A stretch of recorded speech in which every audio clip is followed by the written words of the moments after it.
Hello, this is Paul Jansen from United Reformed Church in Somerville, 100 West Main Street in Somerville, New Jersey.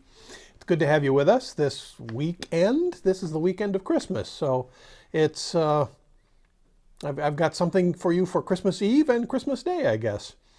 I am going to show you a setting of the Christmas story.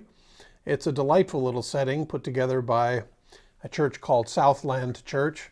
It's not ours. I don't know anyone related to it, but I'm sure you'll enjoy it. An angel came to see Mary. She was doing laundry, and then the angel just appeared and she was really scared. So Gabriel was like, Mary, you're gonna have, I can't say it good. Mary, you're gonna have a baby.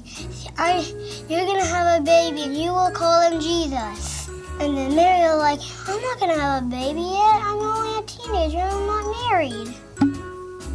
Then the angel Gabriel told Joseph that Mary is not lying. You are having a new baby. And so they met up.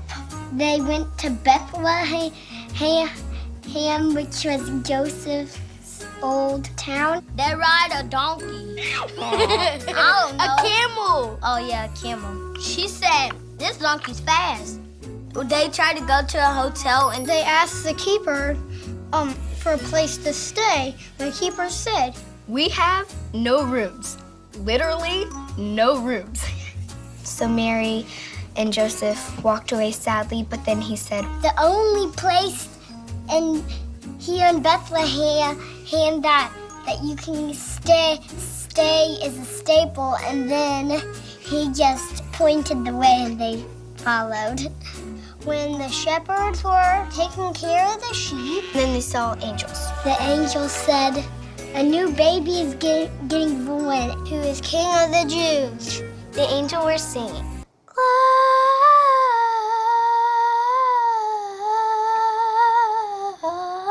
Glorious. And then the shepherd said, I think we should go there and meet him. The second, I think, said, yeah, I agree with you. And the other said, yeah, me too. They had to walk through a bunch of grass and bushes, maybe have to camp out a night. And then the wise men heard about it. And then a star appeared. We should probably follow that star. It's pointing down to the barn. So maybe we should follow it. Maybe. So the wise men went to Jesus. They gave them gifts. A stuffed animal, like a hippo one, I have at home. Some diapers, and some wipes, and some milk, some shoes, some Jordans. Gold, ring, and Latimer. And I don't know how it would survive in that barn. Too stinky, too crowded, and ugh. I think he probably pooped because the room was very smelly. Thank you for coming. He's adorable. He's gonna be our best friend. I love you, and you the best baby I ever seen. There, I said it. The new baby is gonna change the world. And our reading for the day is not so much a sermon, but a story.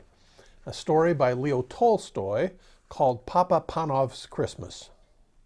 It was Christmas Eve, says the story, and although it was still afternoon, lights had begun to appear in the shops and houses of the little Russian village, for the short winter day was nearly over. Excited children scurried indoors, and now only muffled sounds of chatter and laughter escaped from closed shutters. Old Papa Panov, the village shoemaker, stepped outside his shop to take one last look around. The sounds of happiness, the bright lights, and the faint but delicious smells of Christmas cooking reminded him of past Christmas times when his wife had still been alive and his own children were little. Now they had gone.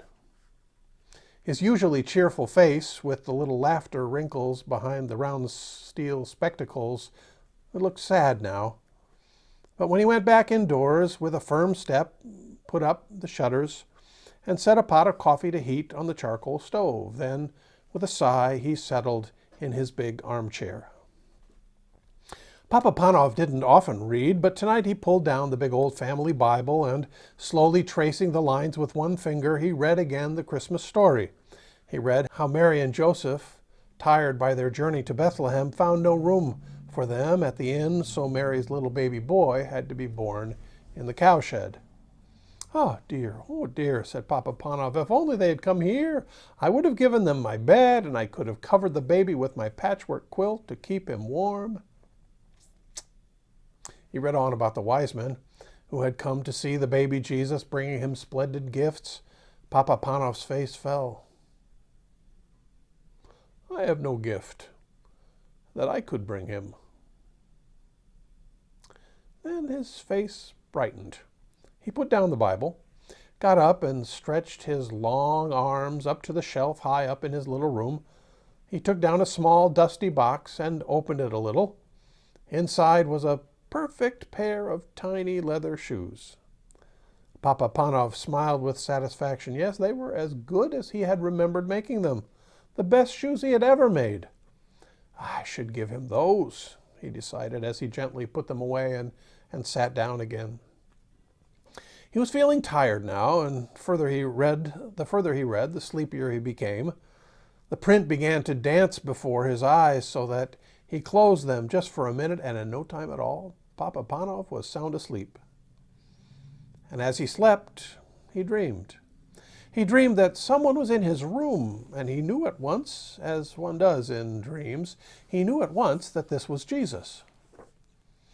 You have been asking to see me, Papa Panov, he said kindly.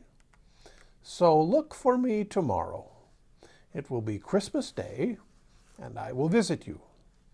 But look carefully, for I will not tell you who I am. And with that he was gone, and when at last Papa Panov awoke, the bells were ringing out and a thin light was filtering through the shutters. Ah, bless my soul, he said, it's Christmas Day. He stood up and stretched himself, for he was rather stiff.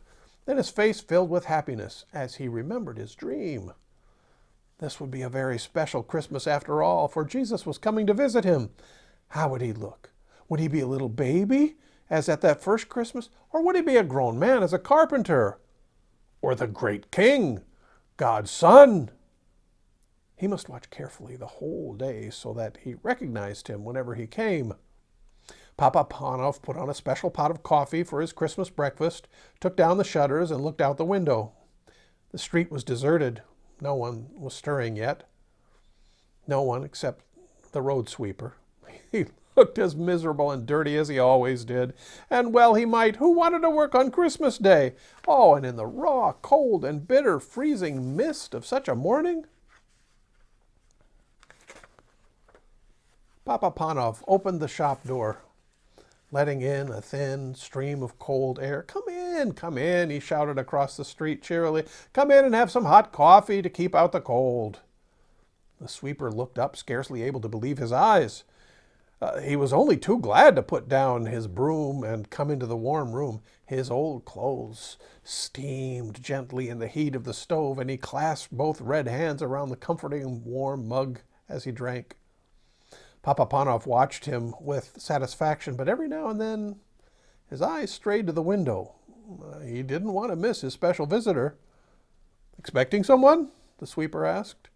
So Papa Panov told him about his dream. The sweeper said, well, I hope he comes. You've given me a bit of Christmas cheer I never expected to have. I'd say you deserve to have your dream come true. And he actually smiled a bit. When he had gone, Papa Panov put on cabbage soup for his dinner, and then he went to the door again, scanning the street. He saw no one. No one. But then he looked again. Someone was coming. It was a girl walking slowly and quietly, hugging the walls of the shops and houses. It was a while before he noticed her. She looked very tired. She seemed to be carrying something. As she drew nearer, he could see that it was a baby wrapped in a thin shawl. There was such sadness in the girl's face and in the pinched little face of the baby, too. Papa Panov's heart went out to them. Whoa, come on in, he called, stepping outside. You both need a warm seat by the fire, and you need to rest. The young mother let him shepherd her indoors and to the comfort of the armchair. She gave a big sigh of relief. I'll warm some milk for the baby, Papa Panov said. I've had children of my own. I can feed her for you. He took the milk from the stove and carefully fed the baby from a spoon, warming her tiny little feet by the stove at the same time. She needs shoes, the cobbler said. But the girl said, I can't afford shoes. I've got no husband to bring home money. I'm on my way to the next village to get work. A sudden thought flashed through Papa Panov's mind. He remembered the little shoes that he had looked at last night, but he had been keeping those for Jesus. He looked again at the little cold feet and made up his mind. Try these on her, he said, handing the baby and the shoes to the mother. The beautiful little shoes were a perfect fit. The little girl smiled happily and gurgled with pleasure. You have been so kind to us, the girl said when she got up with their baby to go. May all your Christmas wishes come true. But now Papa Panov was beginning to wonder if his very special Christmas gift, if his very special Christmas wish would come true. Perhaps he had missed his visitor? He looked anxiously up and down the street. There were plenty of people about, but they were all people that he recognized. There were neighbors going to call on their families. They nodded and smiled and wished him Happy Christmas. Or beggars. Papa Panov hurried inside to fetch them hot soup and a generous hunk of bread, hurrying out again in case he missed the important stranger. All too soon, winter dusk fell. When Papa Panov next went to the door and strained his eyes, he could no longer make out any passers-by. Most were home and indoors by now anyway. He walked slowly back into his room, put up the shutters, and sat down wearily in his armchair. So, it had been just a dream after all. Jesus had not come. Then all at once, he knew he was not alone in the room. This was not a dream, for he was wide awake. At first he seemed to see before his eyes the long stream of people who had come to him that day. He saw again the old road sweeper, the young mother and her baby, and the beggars he had fed. As they passed, each whispered, Didn't you see me, Papa Panov? Who are you? Who are you? He called out, bewildered. Then another voice answered him. It was the same voice as the voice of the dream. It was the voice of Jesus. I was hungry, and you fed me, he said. I was naked, and you clothed me. I was cold, and you warmed me.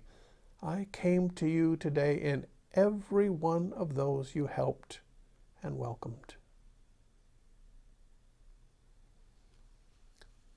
Then all was quiet and still. Only the sound of the big clock was ticking. A great peace and happiness seemed to fill the room, overflowing Papa Panov's heart until he wanted to burst out singing and laughing and dancing with joy. So, he did come, after all, Papa Panov cried. Well, that's the story for Christmas. I hope you enjoyed it.